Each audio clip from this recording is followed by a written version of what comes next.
Good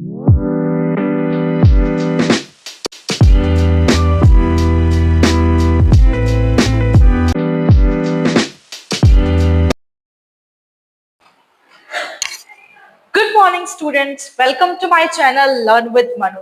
And today we are going to start with a very important chapter of biology class 12, that is human reproduction chapter 2. So the first chapter we have completed, and this is the first unit, second chapter, human reproduction. All right. So in this chapter we are going to study about the male reproductive system, the female reproductive system, your gametogenesis, menstrual cycle, fertilization and implantation, pregnancy and embryonic development, parturition and lactation. तो हम लोग बहुत basic से start करेंगे, ठीक है.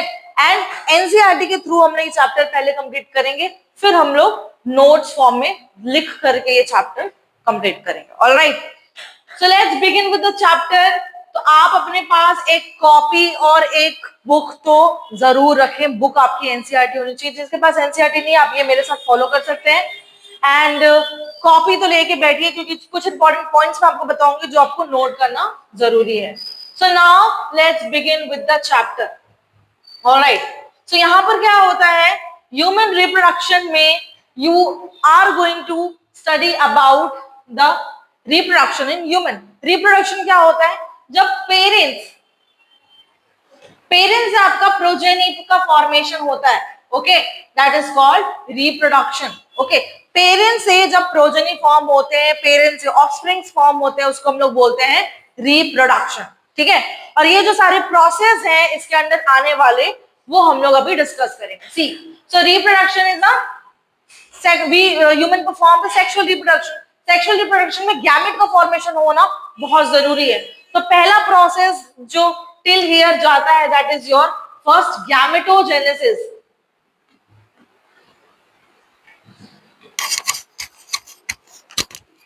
ठीक है, सो जो गैमेटोजेनेसिस होता है वो सिर्फ मेल की बॉडी में होता है कि फीमेल की बॉडी में होता है? दोनों की बॉडी में गैमेटोजेनेसिस होता है. दोनों की बॉडी में सेपरेट गैमेटोजेनेसिस आपको देखने को मिलेंगे.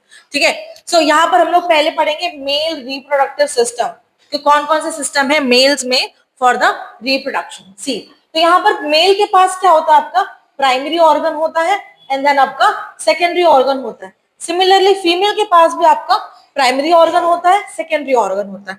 अब इसके बारे में हम डिस्कस करेंगे, प्राइमरी ऑर्गन क्या होता है, सेकेंडरी ऑर्गन कौन से होते हैं और क्या होता है.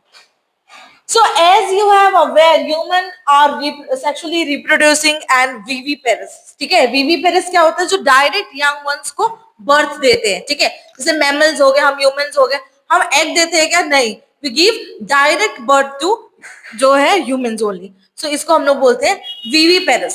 ठीक है, so direct birth to young ones. ठीक है, सो यंग वंस को जो डायरेक्ट बर्थ देते हैं उनको हम लोग बोलते हैं viviparous organisms. So the reproductive event in human. अब ह्यूमन में कौन कौन से रिप्रोडक्टिव इवेंट्स होते हैं? सबसे पहला आपका होता है गैमेटोजेनेसिस, गैमेट का फॉर्मेशन होना. तो ये सेपरेट होता है, मेल की बॉडी में अलग होता है, फीमेल की बॉडी में ये अलग होता है. Then we have this insemination. ठीक है, सो इंसेमिनेशन कहाँ होता है? इंसेमिनेशन का मतलब होता है बेटा, जो गैमेट है मेल का, क्योंकि स्पर्म ही मोटाइल होता है तो वो ही मूव करता है. ओके, सो जो स्पर्म है वो फीमेल की बॉडी में ट्रांसपोर्ट होता है या एंटर होता है, उसको हम लोग बोलते हैं इंसेमिनेशन. अभी तक फर्टिलाइजेशन नहीं हुई है. ठीक है, बस जो गैमेट है वो मेल से फीमेल की बॉडी में गया है, एंटर किया है. ठीक है, इसके बाद आपका होता है फर्टिलाइजेशन. फर्टिलाइजेशन में क्या होता है? Fusion of male and female gametes takes place. ठीक है, यहाँ पर male and the female gamete fuse होते हैं, कंबाइन होते हैं, एंड क्या फॉर्म करते हैं? जाइगोट. ठीक है, तो जाइगोट की प्लॉइडी क्या होती है? 2n.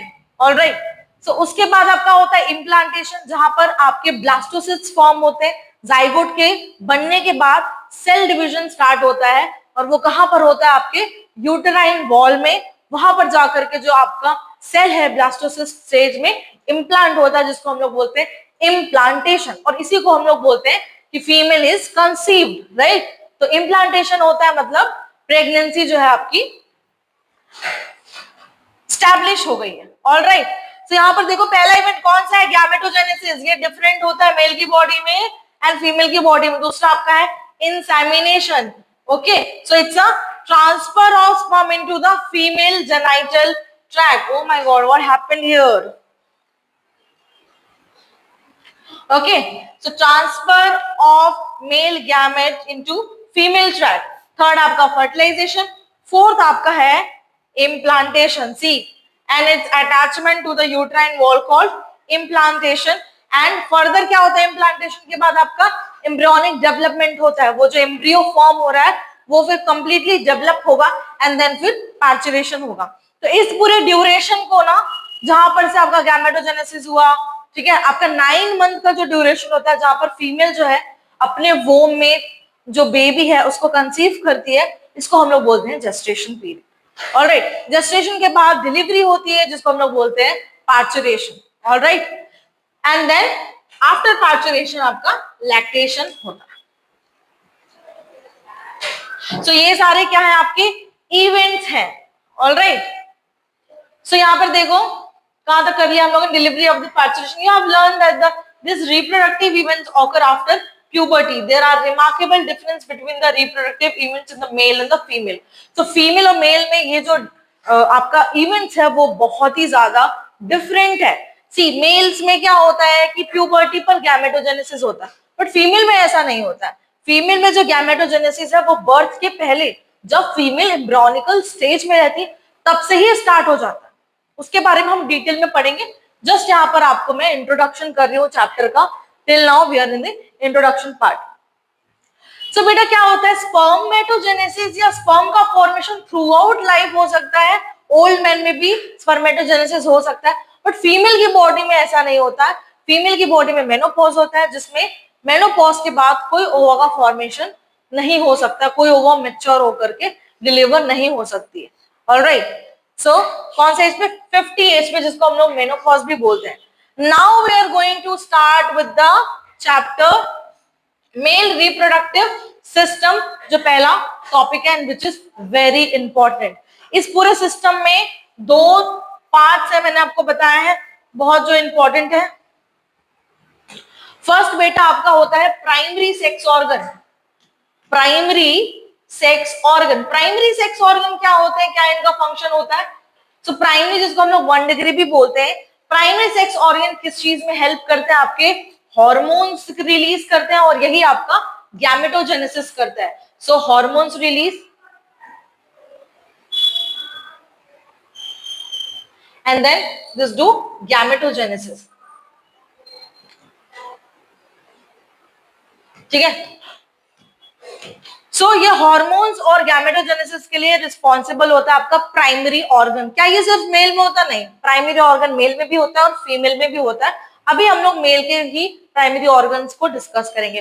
सो प्राइमरी ऑर्गन एक है मेल में, दैट इज योर टेस्टिस. जो टेस्टिस है वो आपका प्राइमरी ऑर्गन है, मतलब जो स्पर्मेटोजेनेसिस है, स्पर्म का जो फॉर्मेशन होगा कहाँ होगा? टेस्टिस पर होगा. Then we have this secondary sex organ. Secondary sex organ क्या है?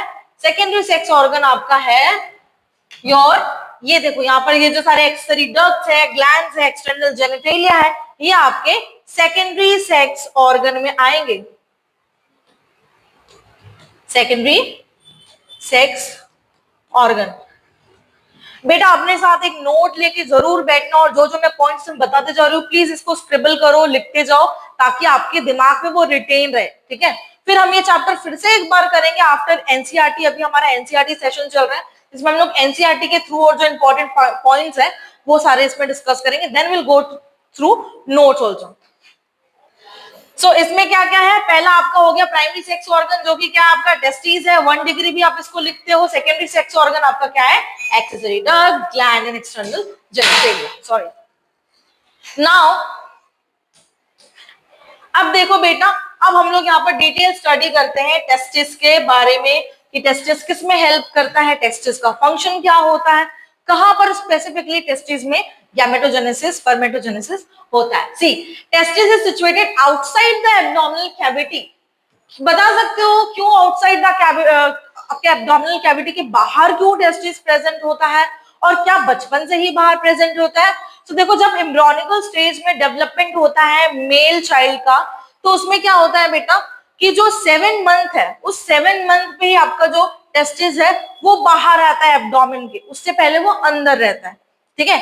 सो जो टेस्टिस है वो बाहर आता है 7 मंथ पर, और उस मंथ पे ही जो आपका टेस्टिस है वो एब्डोमिनल कैविटी के बाहर आता है। क्यों बाहर आता है? क्योंकि स्पर्मेटोजेनेसिस के लिए आपको लोअर टेम्परेचर चाहिए आपकी बॉडी से 2 to 3 डिग्री सेल्सियस, ठीक है, 2 to 2.5 डिग्री सेल्सियस आपको कम टेम्परेचर चाहिए। तो उसको मेंटेन करने के लिए, उसको रीच करने के लिए क्या होता है कि जो आपका एब्डोमिनल कैविटी है उससे आपका टेस्टिस बाहर आता है। और कहां पर प्रेजेंट होता है बाहर आने के बाद? एक पाउच है जिसको हम लोग बोलते हैं स्क्रोटम। अब इस डायग्राम में देखो, ये आपका क्या है? स्क्रोटम है, एंड ये आपका है टेस्टिस। तो टेस्टिस कहां प्रेजेंट है? इन अ पाउच कॉल्ड स्क्रोटम, ठीक है। अब ये जो स्क्रोटम है, ये जो स्क्रोटम है, स्क्रोटम क्या करता है? मेंटेन करता है low temperature of the testis. Understood? क्यों टेस्टिस एब्डोमिनल कैविटी के बाहर है?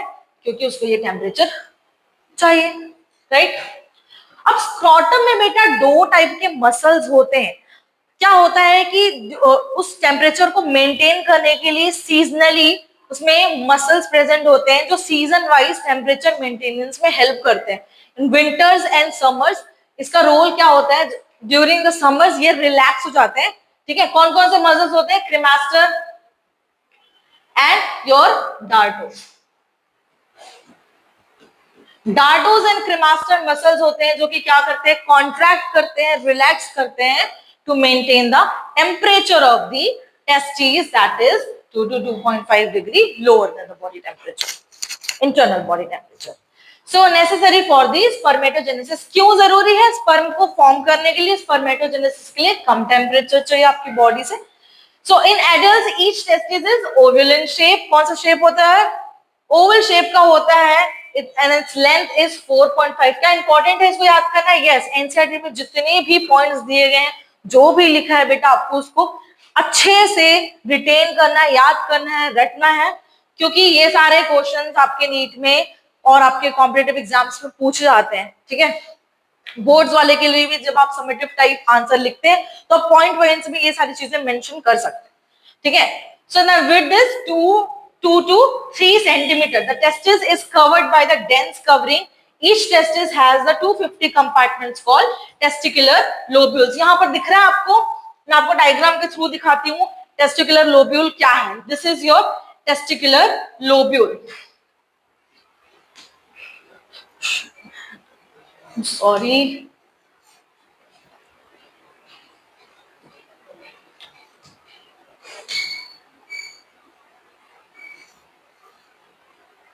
जस्ट अ सेकेंड, धोखे से मुझसे बैक हो गया था।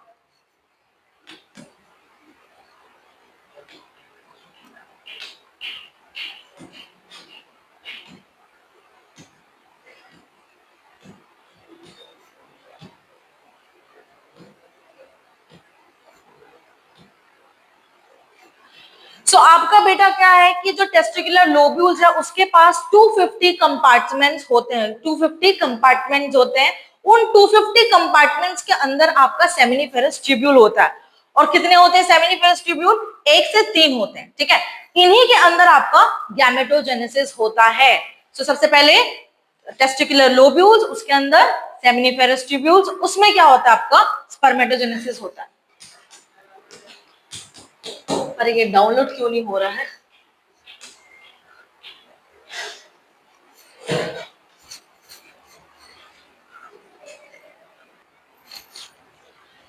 सो देखो यहाँ पर ये जो डायग्राम है, यहाँ पर आपको दिख रहा है क्या? योर टेस्टिकुलर लोब्यूल्स, ये जो लिखा हुआ है that is your testicular lobules. तो इसके पास कितने कंपार्टमेंट्स होते हैं? ऐसे इसके पास 250 कंपार्टमेंट्स होते हैं। इन 250 कंपार्टमेंट्स के अंदर आपके सेमिनिफेरस ट्यूब्यूल प्रेजेंट होते हैं, जहां पर ओरिजिनली जो स्पर्मेटोजेनेसिस है वो होता है, ठीक है।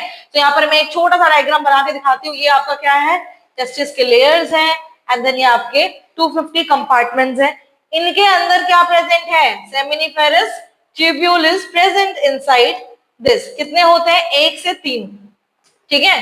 तो इनके पास क्या है? जो स्पर्मेटोजेनेसिस होता है वो कहां पर होता है? आपका सेमिनिफेरस ट्यूब्यूल। सेमिनिफेरस ट्यूब्यूल जो है वो कहां लीड करता है? एक नेटवर्क वाले स्ट्रक्चर में, जिसको हम लोग बोलते हैं बेटा रेटे टेस्टिस, यहाँ पर ये जो लिखा हुआ है ना, ये जो नेटवर्क वाला स्ट्रक्चर दिख रहा है आपका, उसको हम लोग बोलते हैं रीटे टेस्टिस, ठीक है। रीटे टेस्टिस फिर फर्दर ये जो डक्ट है वो बनाता है जिसको हम लोग बोलते हैं vas efferentia. This is the duct called vas efferentia. वास इफरेंशिया आपका कॉइल्ड में ओपन होता है जिसको हम लोग बोलते हैं एपिडिडाइमिस।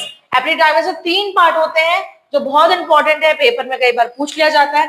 सो एपिडिडाइमिस में पहले होता है कैप्यूट, कॉर्पस एंड कॉर्डा, ठीक है। इसके बाद ये आपका होता है वास इफरेंशिया। सो ये जो डायग्राम है, ये जो डक्ट का सीक्वेंस है, ये आपको याद करना बहुत जरूरी है क्योंकि इससे कई बार ये क्वेश्चन पूछे हैं नीट में, कॉम्पिटिटिव एग्जाम्स में। सो ये आप एक बार जरूर लर्न कर लें। सो पहला आपका कौन सा है? पहला आपका है सेमिनिफेरस ट्यूब्यूल है आपका, दिस इज योर फर्स्ट, ठीक है। उसके बाद क्या आपका, sorry, this is your testicular lobule आपका फर्स्ट है। सेकेंड क्या है आपका? सेकेंड इज सेमिनी फेरस ट्यूब्यूल, ठीक है, ये आपका सेकेंड है। थर्ड आपका क्या है? रेटे टेस्टिस। फोर्थ आपका वास इफरेंशिया। फिफ्थ आपका एपिडिडाइमिस एंड सिक्स्थ आपका वास डिफरेंस। तो ये सीक्वेंस आपको याद होना जरूरी है, ठीक है। अब देखो सेमिनिफेरस ट्यूब्यूल है, उसका हम लोग थोड़ा सा डायग्रामेटिक व्यू देखते हैं। सेमिनिफेरस ट्यूब्यूल कैसा दिखता है, क्या प्रेजेंट होता है, बहुत इंपॉर्टेंट है। ये है आपका सेमिनिफेरस ट्यूब्यूल, ठीक है। ये आपका क्या है? Seminiferous tubule. तो यहाँ पर देखो इसके पास क्या है? इंटरस्टिशियल सेल है, स्पर्मेटोगोनिया। बेसिकली मैंने आपको बताया कि सेमिनिफेरस ट्यूब्यूल में ही सब स्पर्म का फॉर्मेशन होता है एंड देन इसी फॉर्मेशन के लिए आपको सेल चाहिए, राइट। सो मेल जर्म सेल और जो आपका सर्टोली सेल है वो यहाँ पर ही प्रेजेंट होते हैं। सर्टोली सेल का काम क्या है? मेल जर्म सेल को न्यूट्रिशन प्रोवाइड करने का, नरिशमेंट प्रोवाइड करने का काम करता है एंड देन आपका मेल जर्म सेल स्पर्मेटोगोनिया ये बनाता है आपका स्पर्म, ठीक है। तो यहाँ पर कौन सा डिवीजन होता है? यहाँ पर मियोटिक डिवीजन होता है। मियोटिक डिवीजन मतलब कि रिडक्शनल डिवीजन। कौन सा डिवीजन? Reductional, reductional division. इस रिडक्शनल डिवीजन में क्या होता है? इस रिडक्शन डिवीजन, रिडक्शनल मतलब कि जिसकी जो प्लॉइडी अगर 2n है तो उसको ये क्या कर देगा? हाफ कर देगा। तो यहाँ पर एक से कितने स्पर्म फॉर्म होते हैं? 4 स्पर्म फॉर्म होते हैं। इसके बारे में हम लोग डिस्कस करेंगे, पर ये जो डायग्राम है आप एक बार जरूर देख लेना।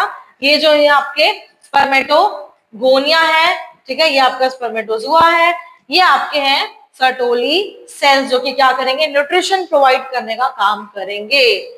All right.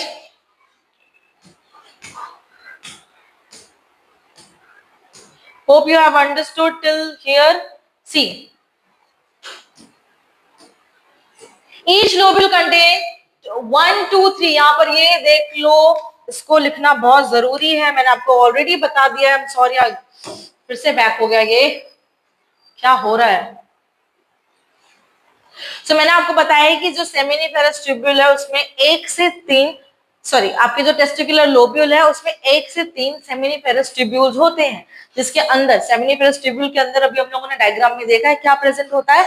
मेल आपका सेल प्रेजेंट होता है, that is your spermatogonia and your Sertoli cell. उसके पास इंटरस्टिशियल सेल्स भी होते हैं जो आउटर में प्रेजेंट है, जिसको हम लोग क्या बोलते हैं? Leydig cells.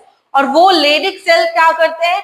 वो हार्मोन रिलीज करने का, टेस्टिकुलर हार्मोन रिलीज करने का काम करते हैं, जिसको हम लोग बोलते हैं एंड्रोजन। ओके, ठीक है। So this we have done, ठीक है। यहां पर डाउनलोड होने तक का time, let's take little time to let it be downloaded.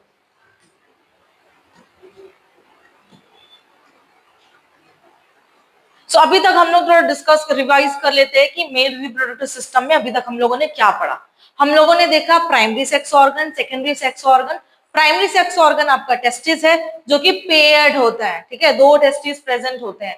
उसके अंदर क्या होता है? टेस्टिकुलर लोब्यूल्स होते हैं, है ना, सेमिनिफेरस ट्यूब्यूल होते हैं और सेमिनिफेरस ट्यूब्यूल में ही स्पर्मेटोजेनेसिस होता है। टेस्टिस का जो लेंथ है वो कितना होता है? 2 to 4 सेंटीमीटर होता है, ठीक है। एंड जो टेस्टिस होते हैं वो कौन से शेप के होते हैं? ओवल शेप के होते हैं। ऑलराइट, टेस्टिस को मेंटेन करने के लिए, स्पर्मेटोजेनेसिस के लिए कितना टेम्परेचर रिक्वायर्ड होता है? 2 to 2.5 टेम्परेचर रिक्वायर्ड होता है, ठीक है। विड्थ इसका कितना होता है 2 to 3 centimetre, this we have discussed already. So each lobule contain of, see I told you, each lobule contain of highly coiled seminiferous tubule, which is कितने होते हैं 1 to 3 highly coiled seminiferous tubule in which sperms are produced। यहाँ पर क्या होते हैं, sperm produce होते हैं। each seminiferous tubule is lined on its inside by the 2 types of cell, male germ cell, Sertoli cell, और यहाँ पर meiotic division होता है जो हम लोगों ने डिस्कस कर लिया। Sertoli cell क्या करते हैं, provide nutrition to the cell, germ cell, I told you the reason outside the seminiferous tubule called interstitial space, जहाँ पर interstitial cell होते हैं जिसको हम लेडिक सेल बोलते हैं। ये क्या करते हैं, सिंथेसाइज करते हैं, सिक्रीट करते हैं हार्मोन कॉल्ड एंड्रोजन।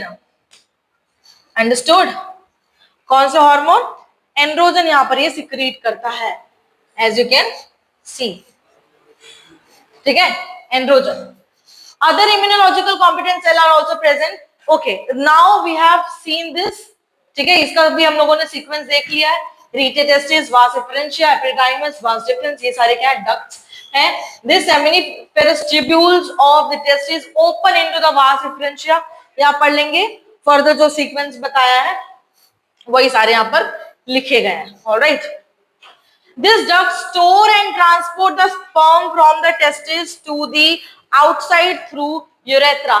अब ये क्या करते हैं, ये जो स्टोर एंड ट्रांसपोर्ट का काम करते हैं, जो इनको स्पर्मेटोगोनिया मिला या मेल जर्म सेल मिले, उसको ये क्या करते हैं, ट्रांसपोर्ट करने का और स्टोर करने का काम करते हैं। कहाँ भेजते हैं इसको, ये यूरेथ्रा में भेजते हैं। Then finally during the time of ejaculation क्या होता है, आपके पेनिस का इरेक्शन होता है, और वो इरेक्शन में क्या होता है, कैसे इरेक्शन होता है, जो ब्लड वेसल है वो पूरे फिल हो जाते हैं, ठीक है, एंड उसके थ्रू फिर इजैकुलेशन होता है, ठीक है।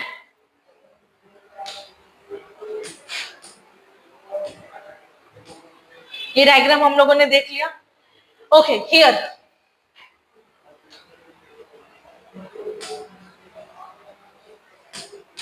सब देखो, जो penis is a male external genitalia, ठीक है, मेल एक्सटर्नल जेनिटेलिया क्या आपका पेनिस है, and it is made up of special tissue that help in the erection of the penis, facilitated insemination। The enlarged end of penis is called glans penis, ठीक है, enlarged end क्या होता है, glans penis होता है। It's covered by loose fold of skin called foreskin। The male accessory gland, अब ये क्या है, सेकेंडरी सेक्स ऑर्गन है, जैसे डक्ट्स हो गए, ग्लैंड्स हो गए, ये सब सेकेंडरी सेक्स ऑर्गन है। तो यहाँ पर आपको पेयर्ड अनपेयर्ड का कॉन्सेप्ट पता होना चाहिए।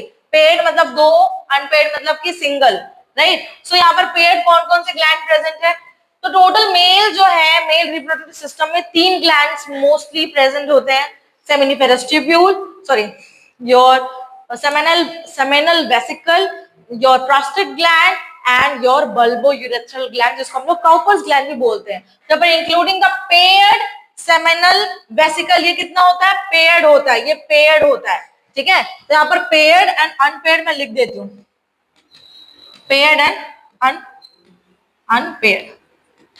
सो पेयर्ड में आपका कौन कौन सा है, आपका सेमिनल